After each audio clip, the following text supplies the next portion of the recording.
आगे बढ़ेंगे और खबर शामिल करेंगे मोहम्मद इमरान की रिपोर्ट के मुताबिक यहाँ पर फूड अथॉरिटी की तरफ से बच्चों की नशोनुमा के हवाले से एक सेमिनार का इनेकाद किया गया। पंजाब फूड अथॉरिटी की तरफ से बच्चों की नशोनुमा और ग़िज़ाइयत पर सेमिनार सीरीज का आगाज कर दिया गया।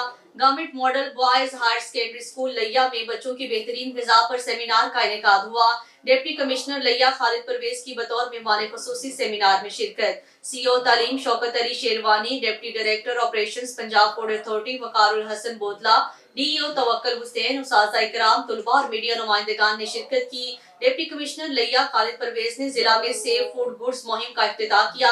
इस मौका पर डिप्टी कमिश्नर लिया खालिद परवेज ने सेमिनार में खिताब के दौरान कहा, बच्चों की सेहत ग़िज़ाइयत से बराह रास्त मुंसलिक है। बच्चों को ग़िज़ाइयत से भरपूर अशिया पुरनोश की तरफ राग़ब करने के लिए हम सबको इज्तिमाई किरदार अदा करना होगा। उस्ताज़ा और वालिदैन अपने बच्चों को जंक फूड के नुकसानात के बारे में आगाही दें। सेहतमंद बच्चे ही खुशहाल माशरे की बुनियाद बनते हैं। वालिदैन बच्चों की खुराक में दूध और फल का इस्तेमाल लाजमी करवाएं।